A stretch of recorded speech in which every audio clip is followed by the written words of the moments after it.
Saya mau tanya pada kalian, kenapa kalian mesti takut saat kalian gagal bayar pinjol? Nah, saya mau kasih tahu ya beberapa alasan kenapa orang takut gagal bayar pinjol. Oke, langsung saja nih di pokok bahasannya, beberapa alasan kalian kenapa takut saat kalian gagal bayar pinjol. Ya, yang pasti kalian merasa takut ya, khawatir gitu kan. Jadi begini, yang pertama, kenapa kalian takut? Kalian tuh takut saat tagihan ini terus bertambah, ya. Jika seorang gagal bayar pinjaman online itu pasti kalian takut tagihannya terus bertambah gitu kan, karena kalian nggak bayar tepat waktu. Kalian akan bingung, akan dikenakan denda, bunga, keterlambatan yang bisa bertambah, jumlah tagihannya makin banyak gitu kan. Nah itu yang pertama kalian takuti. Terus yang kedua, kalian itu diharuskan membayar lebih dari pinjaman. Ada beberapa pinjaman online yang memberikan suku bunga sangat tinggi, sehingga kita seorang yang gagal bayar akan membayar dengan jumlah yang harus dibayar jumlahnya lebih besar dari yang kita pinjam. Itu kalian yang ketakuti ya. Nah yang ketiga nih yang sangat klise banget, kalian itu takut oleh debt collector ya, ditakut oleh DC. Nah jika seorang gagal bayar membayar pinjaman online dalam jangka waktu yang lama, maka biasanya akan dihubungi oleh DC atau penagih hutang. Mungkin DC juga akan terus menghubungi kalian terus menerus ya, dengan menggunakan cara yang tidak menyenangkan seperti mengancam atau mengganggu keluarga yang terdekat.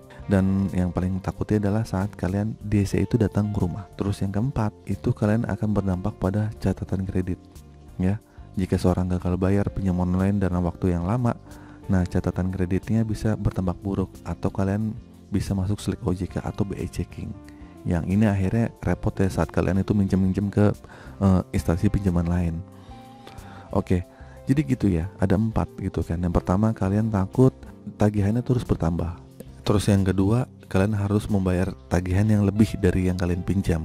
Yang ketiga adalah adanya gangguan dari DC. Yang keempat adalah kalian masuk slek OJK. Jadi begini, oleh karena itu ya, sangat penting nih si kalian untuk bijak-bijak untuk saat kalian pinjaman online. Bertanggung jawablah kalau kalian gagal bayar nantinya. Intinya kalian tuh harus tepat waktu lah gitu kan. Jangan sampai kalian ada uang malah dinanti-nantiin gitu kan. Beda halnya kalau kalian emang gak bisa bayar karena kalian banyak kebutuhan, atau mungkin kalian gagal memprediksi keuangan. Nah ini jadi masalah gitu. Terus bagaimana sih bang cara agar kita gak takut dalam mengalami kesulitan untuk membayar pinjol itu gimana gitu, menghadapi rasa takut itu? Saya cuma bilang ya, ada beberapa nih. Yang pertama, kalian itu tetap tenang. Kalian itu coba untuk tenang, jangan panik. Meskipun situasinya mungkin tidak menyenangkan, tetap berusaha ya untuk menenangkan diri, untuk merencanakan langkah-langkah yang akan diambil untuk mengatasi masalah. Intinya pikiran kamu tuh tetap tenang. Yang kedua adalah komunikasi dengan penyedia pinjaman ya, intinya begitu. Tapi kalau kalian pingin membayar tapi nanti ya, intinya kalau kalian nggak bisa bayar sekarang tapi tapi kalian akan membayar nanti 2 hari lagi, 3 hari lagi, atau mungkin bulan depan ya, kalian boleh lah komunikasi sama penyedia pinjaman itu. Kalian nggak usah menghindar dari DC. Kalian jujur aja deh gitu kan, kapan kalau kalian emang mau bisa bayar tuh kapan. Tapi kalau kalian gak bisa bayar sama sekali, itu jangan pernah merespon.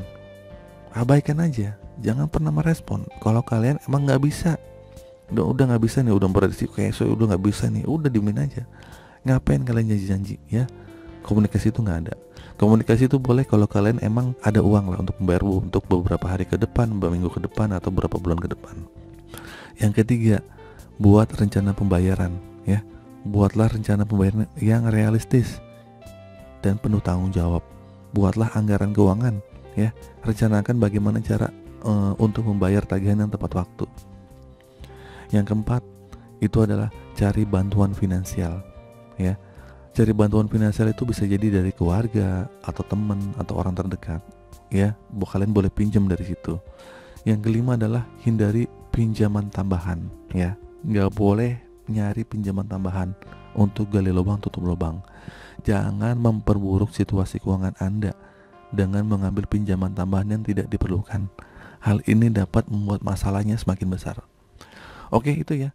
Jadi teman-teman ya gitu kan, untuk menghindari rasa takut kalian untuk gagal bayar itu pertama, tetap tenang, kuatin mental. Kedua, kalau kalian emang bisa bayar, komunikasiin aja sama penyedia pinjamannya.